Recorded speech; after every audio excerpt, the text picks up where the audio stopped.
My story is about crisis, impasse, getting stuck, asking how did we get there, how can we get unstuck. It's about transforming the status quo when that status quo is being accepted by everyone as the only way of being. As a child, I felt stuck very many times. I started talking much later than usual, and I also had to operate in very many different countries because of my dad's job. So I had to adjust in 4 different educational systems, 4 different languages, but there was one thing that was constant in my life, and that one was my family. It had instilled me with a very silent but strong value. The fact that one can excel and at the same time do good to his own community, to his own people, to his own race. So when I became an economist, I decided to work for the World Bank because for me it was the ideal place. I could work as an economist with the rigor of my academics and at the same time work in a professional way at a space where I was able to contribute to those in need, whether they were individuals or communities. I was assigned at the time to work for Latin America. I later worked with other countries as well, but I spent quite a while, quite a long time with Peru. Peru was a country that was completely in crisis. It had defaulted in its sovereign debt together with other Latin American countries, and it was going through its worst financial and economic instability ever. So we as the World Bank were helping the country to come up on its feet. But I wanted to get to know a little better that country, a country that was plagued with anomie, terrorism, kidnappings, car bombs, executions in the streets, and even the epidemic of cholera once.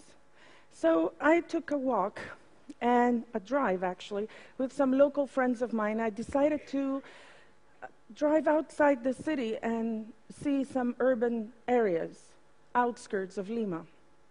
My local friends were with me. I asked them, what is it exactly the name of these areas?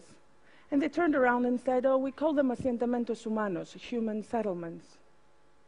So I was rather surprised, human settlements. That's a pretty odd way of calling an urban area outside of the city. Anyway, I didn't pay much attention. I kept on driving, and I came across this sand dune, this desert-like area, completely overtaken by constructions, like this one's. The colors were faded with a slight dust, a red dirt. We sat with the residents. The leader of the community had the residents put together to communicate, to talk to us, to tell us exactly what did they feel would be necessary as a reform or as a policy that would help their lives, their individual lives and their communities to have a better impact.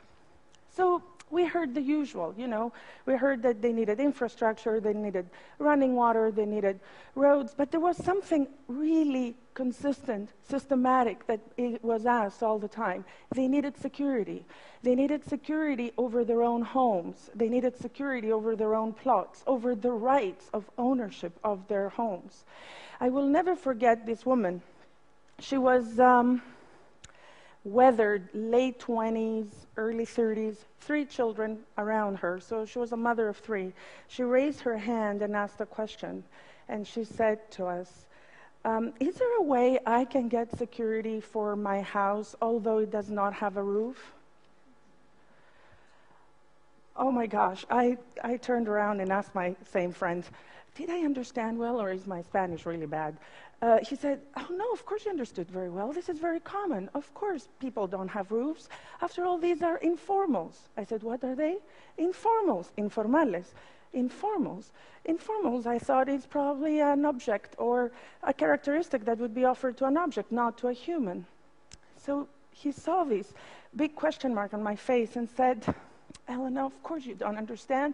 You're a Greek born in Europe, educated in America, and now you're telling me that you can understand human settlements, informals, and people living in homes without a roof. Well, good luck. It's not going to be possible. But I just couldn't, of course, let go. And I tried to understand what is it that makes these countries have such a huge proportion of them being informal. And how can it be that we, as World Bank at the time, or other organizations kept on intervening into countries to help them, to help their economics, yet this part was never touched. So I tried to understand what was really the situation. What is it to be informal? How does it look like? How does it feel like? It feels very much insecurity. They have limited or almost zero security, and especially over their ownership of their homes. As a result, they live in a philosophy which is different. The philosophy that is bred is the philosophy of survival, completely different from the philosophy of life of formal frameworks that are just a few kilometers away from them. And imagine in that specific space, when one feels very insecure about their home, they don't really want to let their home go. So they always have a kid or a child in that house. If they need to take a trip, or even better, they will build micro businesses in the same house with the children being their labor, so that they would have both salary, an income, and the house intact. But in bottom line, children would not go to school. So that did not only affect increase in child labor, but it was also impacting literacy levels, as well as preventative health, because vaccination programs are not knocking the door of anybody's house. They're all done in schoolrooms. In addition to that, there was obviously haphazard growth of a city, and don't forget that we would have a very bad zoning system. So you would find agricultural, commercial, and residential properties all zoned in the same space. So I was wondering, is this just a Peruvian phenomenon? 25 million people, of which about 70% of their population were living under these conditions. It's not only a Peruvian problem. As a matter of fact, I'll break the news to you, it's a geographically boundless problem. It doesn't even define itself for developed countries to developing countries. It touches everything. It touches countries that could go all the way from the United States, New York, California. You can find it, of course, in Latin America, but you can also find it in Europe. You can also find it, of course, in the subcontinent, Philippines or India, or also in Africa. So the question is also, is there such a thing as formal, informal, a binary relationship? That's not the case. You can find a spectrum of informality that can start from the most poor areas, as the ones you see right now, to actually richer areas, like the ones you see right now, which are pictures from Europe or the United States. So I asked myself, as a good Greek, what makes this bloody informality? Why do we have it? And the question was twofold. Informality is a result of consistent stumbling on huge bureaucracy. Processes that are overlapping, processes that are unclear, processes that are fighting with each other. Getting into a trip when you want to do a transaction and you want to do a formal transaction whereby you don't know if you're ever going to end with that transaction or finish successfully. As a result, what you end up generating in the back of your mind is, there is no way I'm ever going to deal with these guys. I will operate on my own, in my informal environment. All these processes are for the formal people. Let them do it. If they have money, they will hire a little guy that is going to go from one process to the next. But we don't have money, so we won't do it. So as a result, we have two islands. We have the informal world in one island and the formal world in another island. And then a huge gap in between, which is defined by lack of trust. And the only time the formal is meeting the informal is usually with handouts and usually before elections. And it goes this way, from the formal to the informal. And you know what is the bottom line of that relationship? Cynicism. People end up believing that that's how it was, that's what it is, and that's what it will be. And that's called the reality on the ground. I won't tell you how many times I've traveled to countries to work with them, and I would always hear, this is a Peruvian reality, you don't understand it. This is the Egyptian reality, you don't understand it. And this is a Filipino reality, you don't understand it. And I can go on and on and on and touch our own countries, which I'm sure they have their own level of their own realities. So we're getting into a situation where I was sitting there thinking, am I going to put myself in the camp of cynicism? Or am I going to give it a try? So since I'm here, I guess I gave it a try. So I did give it a try. So I went back to my economics and found all the fundamentals, land and labor, the two basic factors of production, the two basic elements of production. But land is super important because it has a dual consistency. Land is intimately related to us. We walk on it. I'm standing on it right now, and you're sitting on it over there. You drove over it. We fly over it. We fight over land. Land feeds us also, and we get buried in it. The distinction is, if you're in the formal world, you assume it, you take it for granted. If you're in the informal world, you really fight. You really fight so you don't have half an inch pulled away from you. And land is also an economic and a social asset. It has, in other words, it can be shelter, and at the same time, it can be used as an investment. So I decided to go back and simplify all processes. And I thought the best way to do a simplification of processes is to actually go from the bottom to the top. So I worked with those people in the field, because it's these people that are going to use these processes. So they had to feel that they were part of this. They felt secure, and they had to start trusting.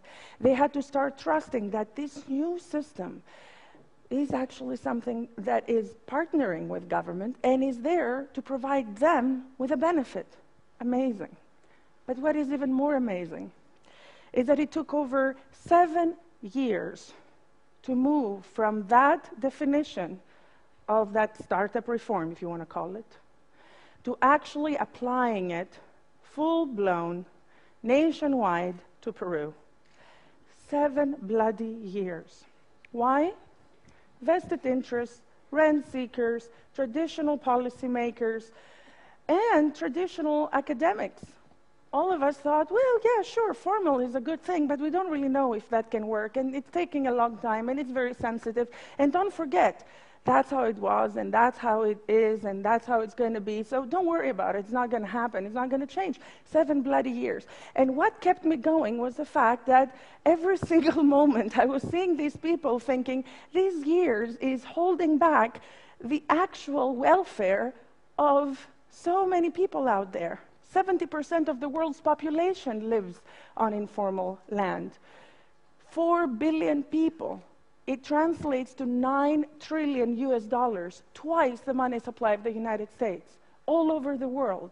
And we were sitting out there, figuring out whether it's going to be a good thing or a bad thing to actually apply this reform, which we finally did.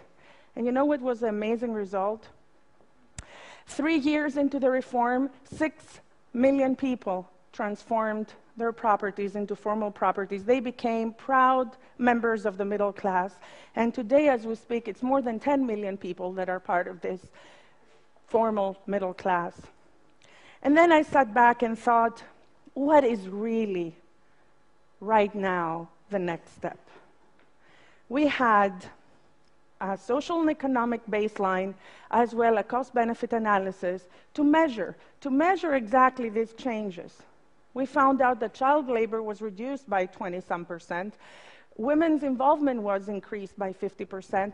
People's security was doubled. But most importantly, do you know what really was the most important return? Governments. The government had invested $60 million for this change, and it received, as a return, $1.7 billion in return. 200 multiple of that investment that was taking 7 years to get the nay and do it. So as I was thinking, what is really the next good thing to do, as you see these wonderful changes of that same community that I went to, no longer called a human settlement. So what was the next thing to do? The next thing to do was a discussion with myself. I asked myself, is it really a conversation between being formal and being informal, what we really need to be spending time about? Or really spreading the word that transformation is possible. It's a fact. It happened. It is happening. But for that to happen, you need to create a new framework, because the old framework is too traditional, it's too old, it's too rigid. The new framework is to be there and develop alignments between and positive synergies between the citizens, the government, the private stakeholders, and build on trust. So I committed myself to build that framework and promote that framework with putting myself at the risk of stepping out of my comfort zone, of the comfort zone of my entire life. And got into developing a method called reality check analysis. And that analysis, that methodology is developing, is diagnosing informality in different parts of the world, because as I said, they're different, so you can tailor the transformation in different ways. Wrote a book called Prosperity Unbound, so I would be able to witness on that piece of paper the A to Z, how does it happen, how can it happen, as well as failure stories. Life is not all success stories, right? And then I developed a think and action community around my work. I became a social entrepreneur, created an NGO called Panel Group Thought for Action, and concentrated a lot in working in more than 30 countries on the social aspects of secure property rights, on the aspects of peace negotiations and post-conflict countries. So the question that came back again to my mind, and I think it's really worth sharing it with you, is when you are confronted with an impasse, what should you do? I would suggest strongly not to get afraid.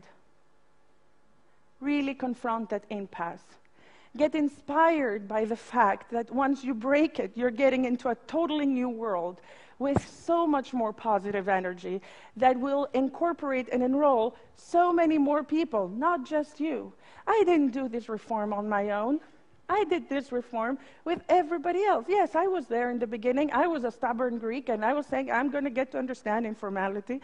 But I got into being enrolled and myself involved in this positive energy of the possibility of transformation.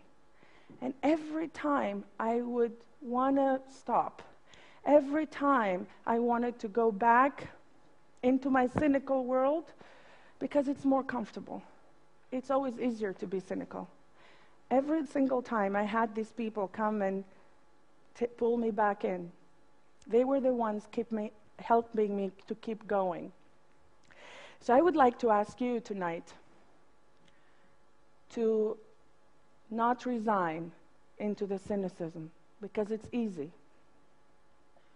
But go back, look around all sorts of informality that exists, and act, engage yourself, and figure out ways that you can partner with government, with private stakeholders, with your fellow citizens, in the ways that you could change or make a change. As small as it is, it's a change. That was my story. Thank you very much.